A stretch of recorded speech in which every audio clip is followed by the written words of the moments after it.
Graham, goalless draw tonight. You're proud of your team going toe to toe with one of the big guns. Look, I'm always proud of them. To be fair, we do fall out, we do have arguments, we do have debates, but yeah, I'm always proud of them. You never once will we doubt their work rate, their attitude, their commitment. A couple of bits and pieces that we need to tidy up on. Just getting a little bit more quality into the squad to help us would be key.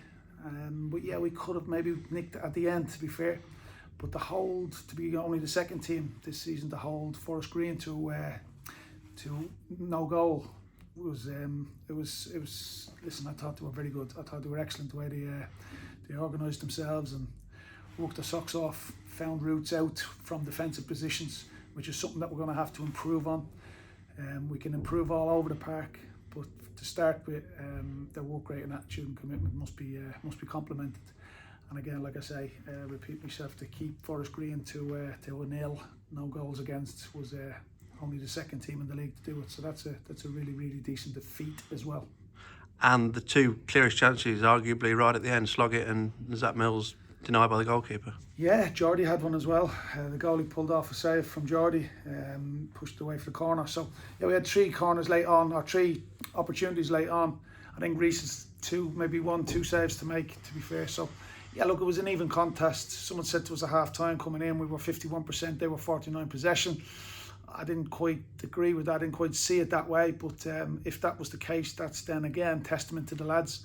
I thought tonight was the best I've seen them this season with the ball, looking after the ball, showing that little bit of composure on it, moving it from one player to the next, and that's something we need to get better on. But again, like I say, it's been a tough couple of weeks, and it's the same group, it's the same 15, 16 players going week in, week out. To go again on a Wednesday night, with another one coming up on a Saturday. We went to Wednesday night last week, Saturday against Sutton. Wednesday night this week we go Saturday to Gateshead. So it's a gruelling, it's a gruelling fixture list, gruelling schedule. So again, like I say, we're hoping we can get one or two lads back from injury to just lighten the load on the current squad, just to try and keep them healthy and making sure they go the distance, making sure they go to 46 games and we don't have anybody dropping off in February, March or April. The big thing this time of last year, there wasn't much in games before you came in, but the team were losing more often than not. But you've got this nice habit at the moment of picking up points, even if you're not winning games. Yeah, look, we haven't been great at home, to be honest. We haven't been great. Been disappointed with one or two of our home performances. Points went begging. Performances weren't where they should be. Our performance levels, I don't think, has hit the same ceiling as last season. I don't think we're anywhere near them. We've dropped off in our press. We've dropped off in our pressing. We don't win the ball back as high up as we did previously. So there's all those things, all those factors to be filtered in. I don't tend to look back, because you can't, because what was last season and what was previous before I came in was. So there's nothing I can do or nothing I can affect. I can only affect the current. The lads are brilliant. The lads are brilliant to work with. They're a great group. I love the arguments and the debates with them. We had a lovely debate, a lovely healthy argument, discussion, call it what you want. Some will call it a conversation around the Sutton game. So we sat upstairs on Monday morning, and I loved their interaction, their feedback, how they felt, because they're the ones in the battle. It's okay me stood here and us coaches giving our views and opinions. It's their views and their opinions that counts, and that matters.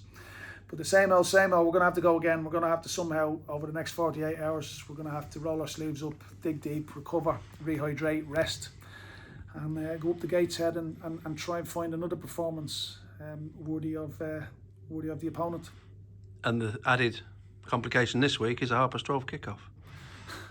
Yeah, look, they may as well just put us playing Thursday tomorrow. They may as well just give us a game every 24 hours. It is a tough schedule.